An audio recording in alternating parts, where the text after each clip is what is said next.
शकील बदायूनी और नौशाद अली दोनों रात भर जागकर गाने को कोई अंतिम शक्ल देने की जद्दोजहद करते रहे, लेकिन बात कुछ बनी नहीं।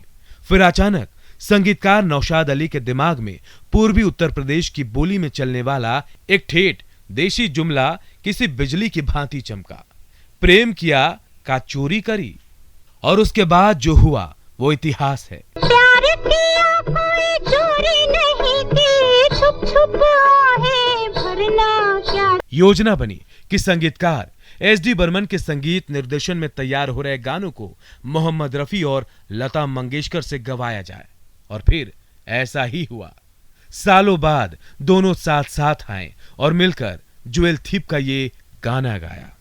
दिल पुकारे आरे आरे आरे।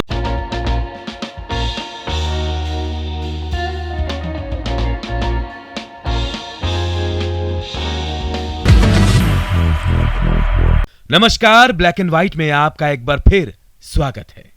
दोस्तों, 28 सितंबर की तारीख बड़ी खास है। खास इसलिए क्योंकि 28 सितंबर को हिंदुस्तान की स्वर कोकिला लता मंगेशकर का जन्मदिन पड़ता है।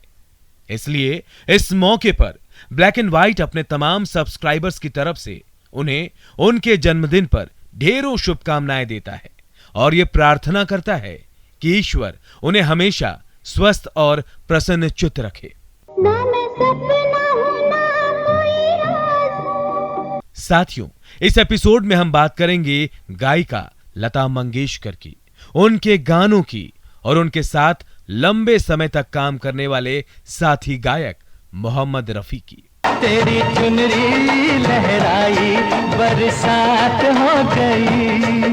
साथ ही हम बात करेंगे संगीतकार नौशाद अली की, संगीतकार शंकर जयकिशन की और अनिल विश्वास की।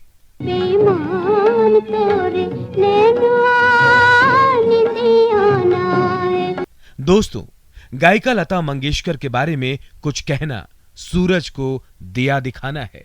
इतना कहना काफी होगा कि भारत के ज्यादातर लोग जिस आवाज के साथ खुद को आइडेंटिफाई करते हैं वो आवाज है लता मंगेशकर की। लता मंगेशकर एक करिश्मा है, एक चमत्कार है, हिंदुस्तान को मिला एक अलौकिक वरदान है। हाँ, कोई पत्थर से ना मारे मेरे दीवाने को। फिल्मों में लता मंगेशकर की कहानी संघर्ष की कहानी है, आवाज को मांझने और उसे लगातार बेहतर करते जाने की कहानी है, लगन, तपस्या और निरंतरता की कहानी है।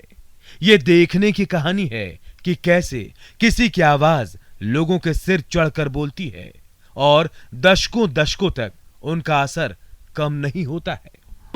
तड़प ये दिन रात की, कसक ये बिन बात की। दोस्तों, दुनिया के लगभग हर बड़ी शख्सियत की तरह लता मंगेशकर की शुरुआत भी संघर्ष से हुई। पिता दीनानाथ मंगेशकर की मृत्यु के बाद लोगों ने देखा कि कैसे लता मंगेशकर ने पूरे परिवार के भरण पोषण का जिम्मा अपने सिर पर उठा लिया। अभिनेत्री नरगिस ने तो उन्हें बिना पैर में चप्पल डाले काम के लिए स्टूडियो दर स्टूडियो भटकते देखा। लता मंगेशकर को बड़ी सफलता मिली फिल्म बरसात से। सर सर सर सर हवा चले है, जीरा डगमग डोले, जीरा डगमग डोले। संगीतकार शंकर जयकिशन ने उन्हें अपनी पहली फिल्म बरसात में गाने का मौका दिया और फिर इस फिल्म के बाद देखते ही देखते लता मंगेशकर दुनिया में छा गई। हवा में उड़ा जाए मोरा लाल दुपट्टा, मनमन का मोरा लाल दुपट्टा, मनमन का हो जी। बरसात में लता मंगेशकर ने 9 गाने गाए, जिनमें 7 सोलो और 2 महान गायक मुकेश के साथ। पहले मन में आग लगी और फिर बरसी बरसात। बरसात का हर गाना एक दूसरे से रंग में जुदा है, लेकिन असर ऐसा कि हर कोई दिल थाम ले। मुझे किसी से प्यार हो गया, मुझे किसी से प्यार हो गया। लता मंगेशकर ने बरसात के गानों को ऐसे गाया कि आगे पीछे के सारे रिकॉर्ड टूट गए। बरसात में हमसे मिले तुम सजन, तुमसे हुए फरार है, आई बहार है, अच्छा मुझे पालना तेरा इंतजार है। एक मशहूर मराठी लेखक वीएस खांडेकर ने कहा था, इस क्षेत्र में लता के आने के पहले आसमान सितारों से भरा था, चांद अभी आया नहीं था। संगीत प्रेमियों ने उन्हें बरसात, महल और दूसरी फिल्मों में सुना। उन्होंने इस चांद को बड़ा होते देखा। मराठी साहित्य और पत्रकारिता में ख्याति अर्जित करने वाले लेखक आचार्य अत्रे ने लिखा, she is a miracle in the world of human voice. एक जाने माने नाटककार, लेखक, अभिनेता, संगीत निर्देशक पीएल देशपांडे ने लिखा, there is a sun, a moon and Lata in the sky.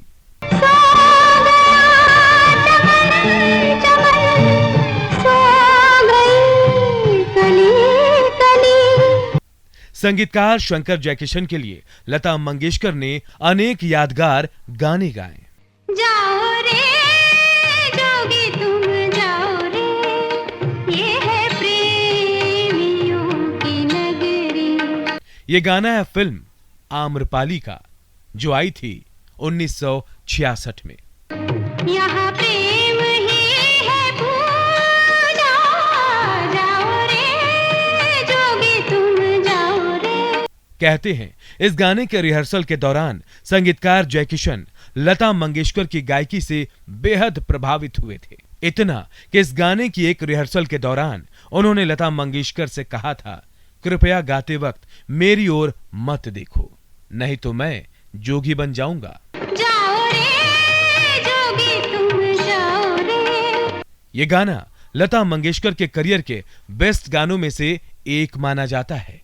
इस गाने को लिखा है गीतकार शैलेंद्र ने। ज्ञान की कैसी सीमा ज्ञानी, गागर में सागर का पानी, अपने हुए पराए, किस्मत ने क्या दिन दिखलाए।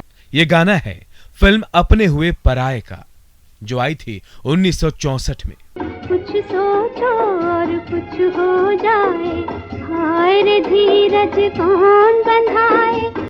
कहते हैं कि इस गाने को लता मंगेशकर ने इतने खूबसूरती से गाया कि संगीतकार शंकर ने उन्हें बतौर इनाम 100 रुपए दिए। अपने हुए पराए। दोस्तों, 1956 में एक फिल्म आई थी चोरी चोरी।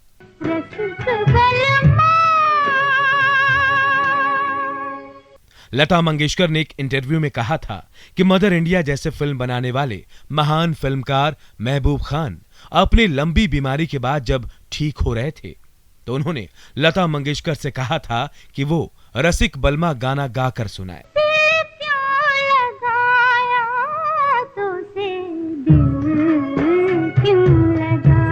लता मंगेशकर ने यह गाना महबूब खान को फोन पर गाकर सुनाया था। लता मंगेशकर के अनुसार इस गाने में एक हीलिंग टच है। इस गाने को लिखा है हसरत जयपुरी ने और इसे संगीत में ढाला है शंकर जयकिशन ने।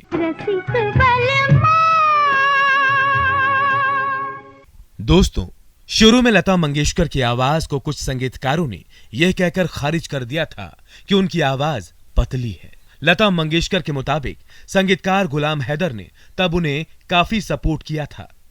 शुरुआती दौर में संगीतकार नौशाद अली और संगीतकार शंकर जयकिशन के अलावा संगीतकार अनिल विश्वास ने भी लता मंगेशकर से बेहद खूबसूरत गाने गवाए थे।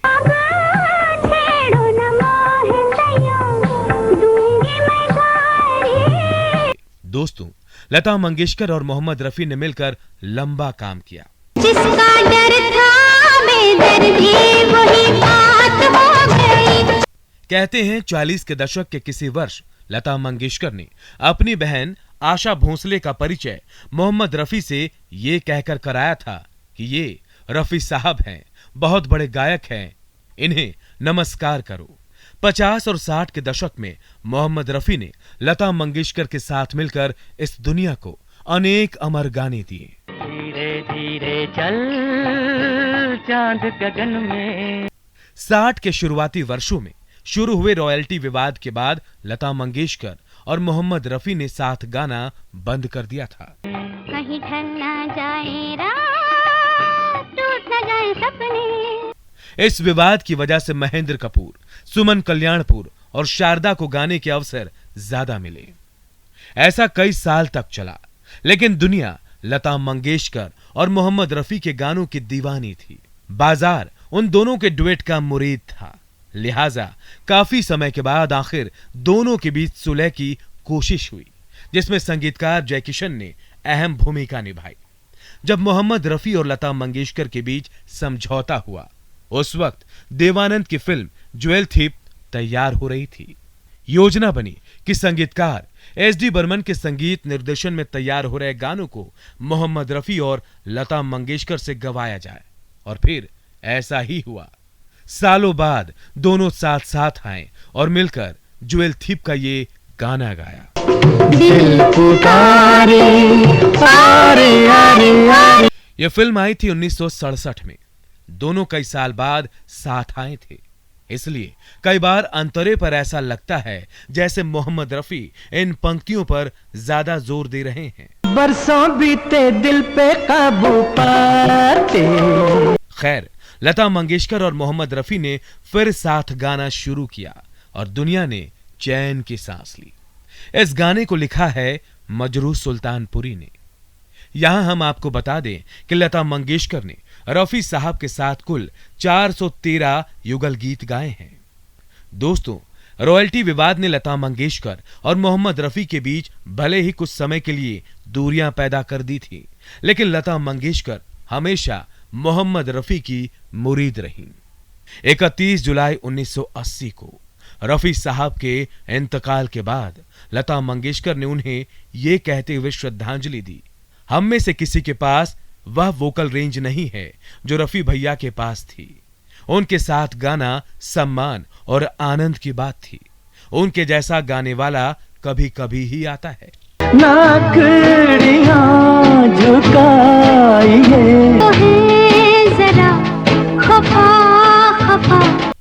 दोस्तों, लता मंगेशकर की ये गाने सिर्फ गाने भर नहीं हैं, बल्कि दस्तावेज हैं उस दौर के जब ये गाने आए थे, जैसे कि ये गाना। प्यार किया तो डरना क्या, जब प्यार किया तो डरना क्या। ये गाना आज भी लोगों के दिलों की धड़कनें तेज कर देता है और देखने सुनने वाला बेसुध हो जाता है। प्यार किया कोई चोरी नहीं की, छुप छुप आहे भरना क्या।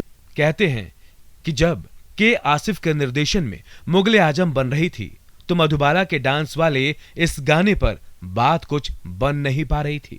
फिर एक दिन फिल्म के संगीतकार नौशाद अली और गीतकार शकील बदायूनी ने इस डांस सॉन्ग पर खूब माथापच्ची की।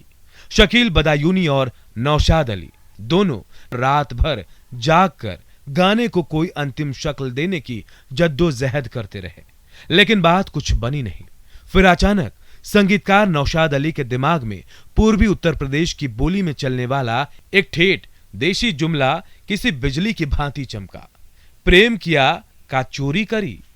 और उसके बाद जो हुआ वो इतिहास है। प्यार किया कोई चोरी नहीं की, छुप छुप आहे भरना क्या। लता मंगेशकर ने इस गाने को ऐसे गाया कि यह नृत्य गीत आज भी सबके दिलों की धड़कन बना हुआ है। प्यार किया तो डरना क्या, जब प्यार किया तो डरना क्या।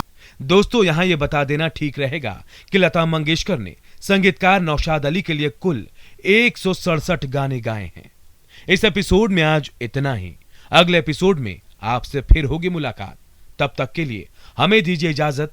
नमस्कार।